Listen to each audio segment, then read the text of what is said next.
Zimbabwe और श्रीलंका के बीच चल रही टी20 मैच की सीरीज, जिसका दूसरा टी20 मैच एक बार फिर से हरारे स्पोर्ट्स क्लब के उसी मैदान पर खेला जाएगा जिसके पहले यहां पर यानी कि पहला टी20 मैच ऑलरेडी हो चुका है। 2 वनडे मैचेस भी इसके पहले खेले जा चुके हैं और ये मैच होगा 6 सितंबर को शाम को 5 बजे से भारत के समय के हिसाब से, वहां के लोकल टाइम के हिसाब से दोपहर को 1 बजे से, यानी कि एक पूरी तरह से दिन का मैच जहां पर धूप पड़ी होगी पिच के ऊपर। ऑलरेडी 3 तरीके के मुकाबले यहाँ पर खेले जा चुके हैं, तो वेयर एंड टेयर भी यहाँ पर क्रिएट हो चुका होगा, जिसकी उम्मीद हम यहाँ पर करते हैं बाकी सभी मैदानों पर जो विकेटें बनती हैं उससे। लेकिन जब हम हरारे स्पोर्ट्स क्लब के मैदान की बात करते हैं तो ये एक ऐसी यूनिक पिच होती है यहाँ पर, जो कि काफ़ी हार्ड होती है। क्रैक्स नाम की कोई चीज़ें यहाँ पर आपको देखने को मिलती नहीं, लेकिन चूंकि यहाँ पर जैसा मैंने आपको बताया कि इसके पहले 2 वनडे मुकाबले और एक टी20 मुकाबला हो चुका है ऑलरेडी, तो निश्चित तौर पर थोड़ा बहुत वेयर एंड टेयर तो आता है। तो जनरली जो टीमें होती हैं इस तरीके की कंडीशन में जब टॉस जीतती हैं तो वो पहले बैटिंग करना प्रेफर करते हैं, लेकिन हरारे नाम के इस मैदान पर ना एक और फैक्टर इंक्लूड होता है, वो होता है वेदर का। और वो देखना पड़ेगा हमको टॉस के बाद कि वेदर कैसा होता है,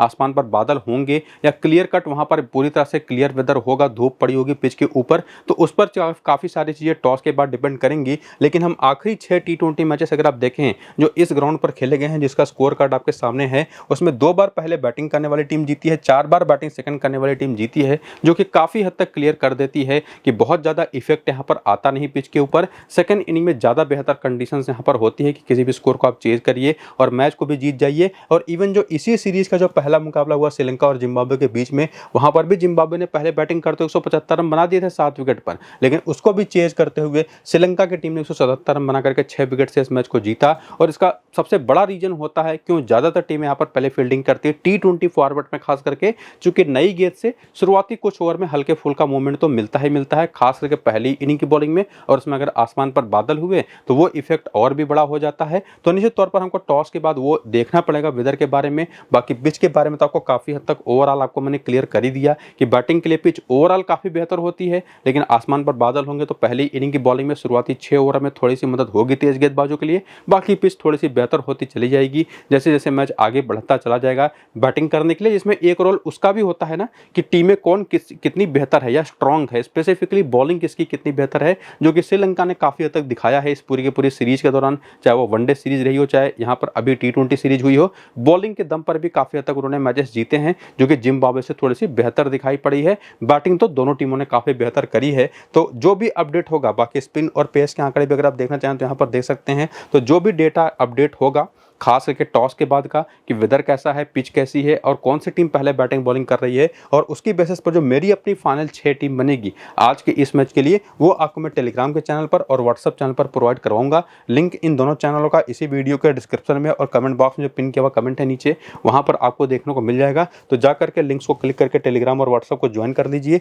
और फिलहाल ये है आपके सामने प्लेइंग 11 और बैटिंग ऑर्डर जिम्बाब्वे की तरफ से, जिसमें काफी बड़े बड़े नाम है, चाहे सिकंदर रजा हो, सीन विलियम्स हो, इवन ब्रायन बेनेट भी बड़े नाम हो चुके हैं टी20 में।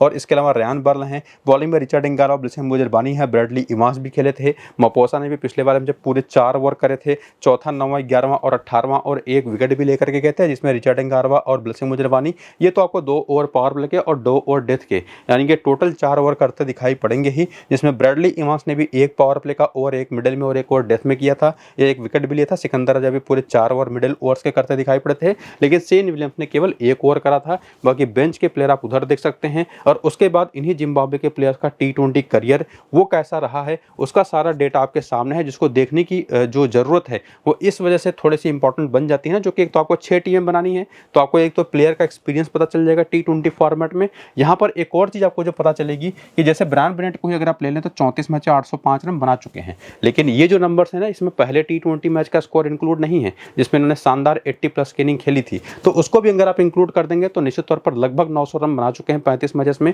वो तो अलग चीज हो गई। लेकिन साथ ही साथ इनका जो ओवरऑल बैटिंग एवरेज 25 का है, उसमें पहली इनिंग का बैटिंग एवरेज रहता है 30, तो सेकंड इनिंग का होता है 20, और पूरा करियर इनका जो टी20 का है वो बताता है कि जनरली 10 में से 7 या 8 मौके ऐसे आएंगे जब ये पहली इनिंग की बैटिंग अगर होगी ना तो बढ़िया स्कोर खड़ा करके दे देंगे, लेकिन जब सेकंड इनिंग की बैटिंग आती है तो उन 10 में से वही 2-3 मौके ही होंगे जब ये बेहतर खेल पाते हैं। तो ज्यादा बेहतर ये करते हैं पहली इनिंग की बैटिंग के दौरान। हालांकि ये आप बिल्कुल नहीं कह सकते कि सेकंड सेकंड इनिंग में फ्लॉप ही होंगे, लेकिन जनरली ज़्यादातर मौकों पर सेकंड इनिंग की बैटिंग में ज़्यादा बेहतर कर नहीं पाए हैं। ठीक उसी तरह से बाकी खिलाड़ियों का भी कितने मैचेस खेले, कितने रन बनाए, किस बैटिंग एवरेज के साथ, अगर ऑलराउंडर हैं तो कितनी विकेटें भी चटकाई, और उसमें बैटिंग एवरेज तो इनिंग के हिसाब से आपको देखने को मिल ही जाएगा, बॉलिंग का स्ट्राइक रेट भी देखने को मिल जाएगा। और बैटिंग के एवरेज के बारे में तो आपको आपने समझ लिया, अब बॉलिंग का स्ट्राइक रेट क्या, अगर आप उसको भी समझने की कोशिश करेंगे तो उसके लिए कुछ डेटा, जैसे फॉर एग्जांपल हम ट्रेवर वांडू के बारे में बात कर लें, जो 18 टी20 मैच में 16 विकेट ले चुके हैं, और उसमें जितनी बार इन्होंने पहली इनिंग की बॉलिंग की है ना, तो 14 गेंदें लगती हैं इनको ऑन एन एवरेज एक विकेट निकालने में पहली इनिंग की बॉलिंग के दौरान। वहीं सेकंड इनिंग की बॉलिंग के दौरान 16 गेंदें लग जाती हैं। तो यहाँ पर देखेंगे किसी गेंदबाज को पहली इनिंग में 10, सेकंड इनिंग के अंदर 12 गेंदें लगी हैं एक एक विकेट चटकाने में। तीनों तेंदा मपोसा जो राइट आर्म मीडियम पेसर हैं, पिछले मैच भी पूरे 4 ओवर करे थे, टोटल इसके पहले 4 मैच में 6 विकेट ले चुके हैं। अब इनके नंबर्स पहले मैच के आंकड़े को मिला दें तो 5 मैच में 7 विकेट हो चुका है। तो दोनों इनिंग में, हालांकि ये भी काफ़ी हद तक इनके बारे में एक चीज़ होती है कि जरूरी नहीं है कि पूरे 4 ओवर कर जाएं, लेकिन अगर करते हैं तो चांसेस तो बनेंगे ही विकेट निकालने के काफ़ी अच्छे। ओवरऑल स्ट्राइक रेट इनका काफ़ी शानदार दोनों इनिंग्स के अंदर है, लेकिन कुछ ऐसे इंडिविजुअल बॉलर्स हैं जो कि किसी स्पेसिफिक इनिंग में ही ज़्यादा बेहतर करते हैं। तो वो सारा डेटा आपको करियर के आंकड़े देख करके पता चल जाएगा। बाकी रिसेंट फॉर्म आपके सामने है, जिसमें अगर आप देखें तो पहले मैच में तो टीम हार ही गई थी, हालांकि उसके बावजूद रिचर्ड एंगारवा ने 2 विकेट लिया था। लेकिन रिचर्ड एंगारवा के साथ खासियत क्या है कि इसके पहले भी कंटिन्यूअसली जबरदस्त फॉर्म में रहे थे। वनडे सीरीज के भी 2 मुकाबले में 4 विकेट ली थी, उसके पहले भी अगर आप देखें तो लगातार बढ़िया फॉर्म में है। तो इनकी पूरी की पूरी जो बॉलिंग लाइनअप है ना, उसमें देखेंगे तो एक सबसे कंसिस्टेंट कोई बॉलर है तो वो रिचर्ड एंगारवा ही है, बाएं हाथ के तेज गेंदबाज जिन्होंने लगातार शानदार बॉलिंग करी है, बढ़िया फॉर्म में है। बाकी उसी में ब्लेसिंग मुजरबानी को देखें तो पहले मैच में 1 विकेट है, उसके पहले का फॉर्म देखेंगे तो बहुत ही नॉर्मल या बहुत ही ज़्यादा एवरेज रहा है। और उसमें अगर तीनों तेंदा मपोसा जिनका करियर आपने पीछे देखा, स्ट्राइक रेट तो कम से कम बहुत अच्छा है, और वो इन्होंने पहले मैच भी दिखाया 4 ओवर की बॉलिंग के दौरान काफ़ी बेहतर बॉलिंग करी। हालांकि इनके साथ एक दिक्कत वो है कि पावर प्ले में भी बॉलिंग करेंगे, डेथ में भी बॉलिंग करेंगे, लेकिन केवल एक ओवर। लेकिन ये बात तो कम से कम तय है कि पहले मैच को देखने के बाद कि इंपॉर्टेंस इनकी काफ़ी है इस बॉलिंग अटैक में, और काफ़ी बढ़िया फॉर्म में भी है। पिछले मैच भी 1 विकेट लिया, उसके पहले भी अगर आप देखें तो लगातार विकेटें इन्होंने चटकाई हैं, 2-2 विकेट है, 1 विकेट है, 2 विकेट है, यानी कि इन फॉर्म बॉलिंग ऑप्शन है ये इस पूरी टीम में। इसके अलावा ब्रैडली इवांस को देखें तो पिछले मैच में 1 विकेट लिया, वनडे सीरीज के आखिरी मैच भी 2 विकेट लिया था। तो फॉर्म तो इनका भी काफ़ी बेहतर बना हुआ है। बाकी इनके जो लोअर ऑर्डर के बैटर्स है, चाहे तसिंगा मुसेकीवा हो गए, टोनी मुनयोंगा हो गए, ये दोनों उतना बड़ा रोल या इंपॉर्टेंट रोल प्ले करते नहीं इस टीम के अंदर। रन्स भी अगर आप देखेंगे, चाहे रिसेंट फॉर्म ओवरऑल देख लें, पिछले मैच का स्कोर देख लें, तो वो उतना अच्छा था नहीं। लेकिन जो इनकी बैटिंग लाइनअप मेन है उसमें ब्रायन बेनेट, जैसा कि आपने इनका करियर भी देखा, पहली इनिंग की बैटिंग में जनरली अच्छा करते हैं, जो कि इन्होंने पहले मैच में करके दिखाया भी। शानदार 81 रन की पारी पहली इनिंग की बैटिंग में इन्होंने खेली। हालांकि उसके पहले का फॉर्म अगर आप देखेंगे ना तो ज़्यादा कंसिस्टेंट आपको देखने को नहीं मिलेंगे। तो ये सबसे इंपॉर्टेंट कहीं होते हैं, तो जब बैटिंग करने उतरते हैं पहली इनिंग में तो निश्चित तौर पर वहां पर एक ऐसे प्लेयर के तौर पर आ जाते हैं कि कम से कम 4 से 5 टीमों में आप इनको जगह दें। लेकिन वहीं पर अगर सेकंड इनिंग की बैटिंग आती है तो निश्चित तौर पर किसी 2 या 3 टीम में ही आपके होंगे, तब वहां पर इंपॉर्टेंस इनकी थोड़ी सी कम हो जाती है। उसी में तादी मनासे मारूमानी एक ऐसे प्लेयर है जो पिछले मैच तो चले नहीं, उसके पहले भी फॉर्म काफी ठीक ठाक सही है। तो ये एक ऐसे प्लेयर जो कि वही 1 या 2 टीम में ही जगह बना पाएंगे आपके। लेकिन शेन विलियम्स हो गए, सिकंदर रजा हो गए, ये 2 ऐसे प्लेयर हैं जो कि पहले मैच में अगर परफॉर्मेंस देखें तो सिकंदर रजा ने तो काफी ठीक ठाक किया, शेन विलियम्स उतना खास कमाल कर नहीं पाए, लेकिन फिर भी ये 2 उस कैलिबर के प्लेयर है ना, ये कम से कम 4-4, 5-5 टीमों में आपके होने ही चाहिए। जिसमें सिकंदर रजा तो कम से कम ऐसे प्लेयर जो कि 5 से 6 टीमों में आपके होंगे। रियान बर्ले भी वैसे ही प्लेयर जो कि 1 या 2 टीम में ही रहेंगे। ठीक वही चीज़ आप तसिंगा मुसेकीवा, टोनी मुनयोंगा के लिए भी कहेंगे। बाकी बॉलिंग में तो रिचर्ड एंगारवा बेस्ट ऑप्शन है, जिसमें ब्लेसिंग मुजरबानी, तीनों तेंदा मपोसा और ब्रैडली इवांस 3 ऐसे बॉलिंग ऑप्शन हैं जो 2-2, 3-3 टीमों में रोटेट होकर करके उन तीनों में से कोई 2 बॉलिंग ऑप्शन के तौर पर हर टीम में आपके बने रहेंगे। जिसमें रिचर्ड एंगारवा एक ऐसे प्लेयर जो कि 4 से 5 या इवन 6 टीमों में भी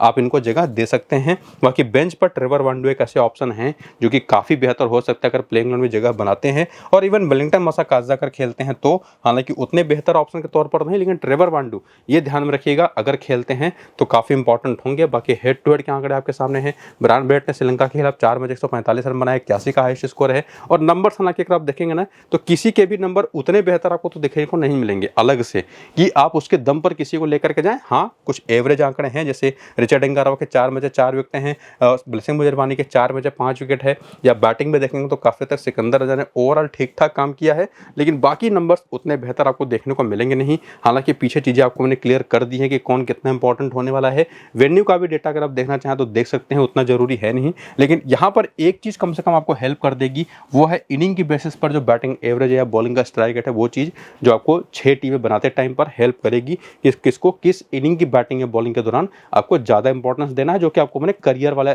डेटा के टाइम पर भी समझाया था, तो उसको जरूर देख लीजिएगा। इसके साथ साथ प्लेयर बैटल के आंकड़े देखें जिसमें आपको कुछ वीकनेसेस का भी पता चले। तो ब्रायन ब्रिंट एक ऐसे प्लेयर रहे हैं जो कि लेग स्पिन पर काफ़ी फंसते हैं और 90 गेंद पर 109 रन बना करके 7 बार आउट हो चुके हैं। बाकी महीश तीक्षण ने भी एक बार और दुष्मंता चमीरा ने तो पिछले मैच में उनको आउट किया था सस्ते में। बाकी तादी मनासे मारूमानी भी स्पिन बॉलिंग पर फंसते हैं। दुष्मंता चमीरा की दूसरी गेंद पर आउट हुए थे पिछले वाले मैच में, एक बिना कोई रन बनाए। राइट आर्म फास्ट बॉलिंग को दिक्कत देती भी है, एक्सप्रेस पेस बॉलिंग जो कि दुष्मंता चमीरा करते भी हैं। बाकी सिकंदर रजा ये भी दुष्मंता चमीरा पर 2 बार आउट हो चुके हैं, एक बार दुष्यंत हेमंता पर जो पिछले मैच में आउट किया था उन्होंने लेग स्पिन पर। बाकी सीन विलियम्स भी लेग स्पिन पर फंसते हैं। महीश तीक्षणा भी 2 बार सस्ते में आउट कर चुके हैं केवल 9 रन देकर के। और उसके बाद यहाँ पर आते हैं रयान पर, यहाँ पर तासिंगा मुसेकीवा, टोनी बोनेयोंगा। तो एक चीज़ आपको कॉमन दिखाई पड़ेगी वो है स्पिन बॉलिंग जो इस टीम को परेशान करते हैं, एक्सप्रेस पेस बॉलिंग जिसमें दुष्मंता चमीरा का नाम आता है, और बॉलिंग में जो स्पिन है ना उसमें खास करके महीश तीक्षणा इंडिविजुअली और लेग स्पिन बॉलिंग ओवरऑल इस पूरी बैटिंग लाइनअप को परेशान करती है। और ऐसे ऑप्शन अगर आप देखें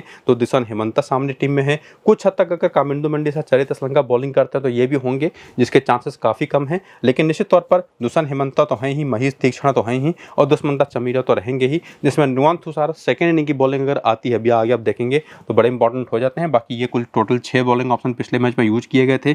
कामिंदु मंडी से दुष्यंत सोनाका ने 2-2 ओवर करे थे, बाकी लोगों ने 4-4 ओवर करे थे। और कोच ने किस ओवर में आकर के बॉलिंग करी थी उसका नंबर भी आप देख सकते हैं।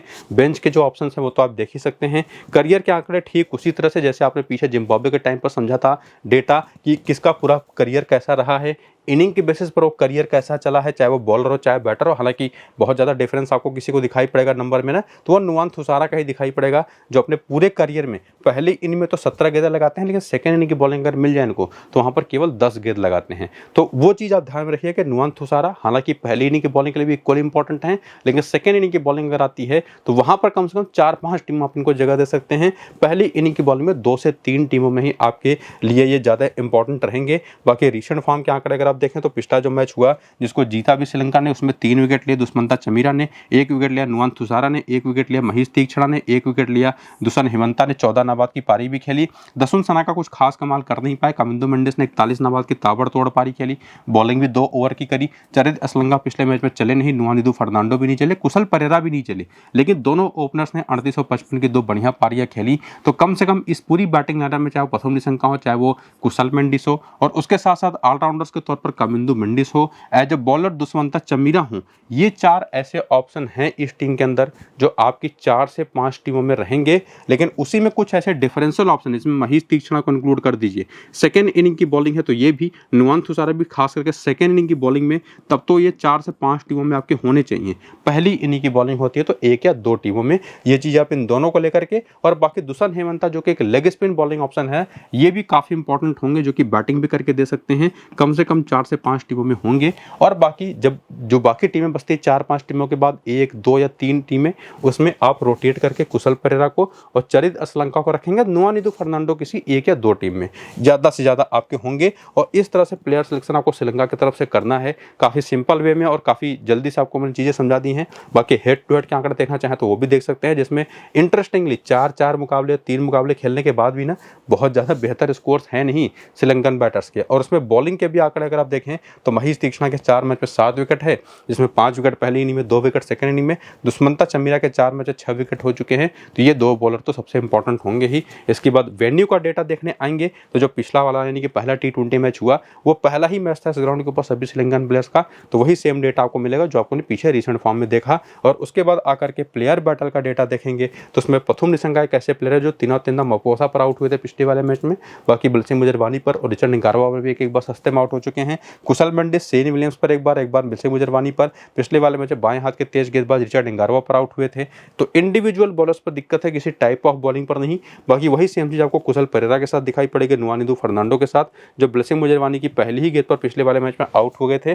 तो कोई स्पेसिफिक टाइप ऑफ बॉलिंग तो नहीं, लेकिन कुछ इंडिविजुअल बॉलर से जो परेशान इन सभी खिलाड़ियों को श्रीलंका की तरफ से जो खेलते हैं उनको करते रहे हैं। बाकी एक बात तो क्लियर है कि फेवरेट काफ़ी हद तक श्रीलंका की ही टीम है, लेकिन देखना पड़ेगा कि जिम्बाब्वे को अगर अगर सेकंड बैटिंग मिलती है तो कैसा परफॉर्मेंस देती है। तो 6 टीमों में से 4 टीमें तो आपकी ऐसी बनने वाली हैं जिसमें श्रीलंका को फेवरेट मानना है, बाकी 2 टीमें ऐसी बनानी है जिसमें जिम्बाब्वे को फेवरेट मानना है, जिसमें सिकंदर रजा, कुशल मंडिस 2 सबसे कॉमन कप्तान है, उस कप्तान के ऑप्शन होंगे, और बाकी ये 3 डिफरेंशियल जिसमें ध्यान रखना है ब्रायन बेनेट को पहली इनिंग की बैटिंग के दौरान ज़्यादा ट्राई करना है। और जो भी फाइनल 6 टीम बनेगी, पिच रिपोर्ट होगा, वेदर अपडेट होगा, वो सब कुछ आपको मैं टॉस के बाद अपने टेलीग्राम और व्हाट्सएप चैनल पर बताऊंगा। लिंक आपको डिस्क्रिप्शन में और पिन कमेंट में देखने को मिल जाएगा, तो जाकर के वहाँ से टेलीग्राम और व्हाट्सएप को ज्वाइन करिए। बल्कि उससे बेहतर है कि वीडियो शुरू से अंत तक पूरा आराम से देख करके खुद की टीम बनाने की कोशिश करिए, तब आपके चांसेस ज़्यादा बेहतर बनेंगे।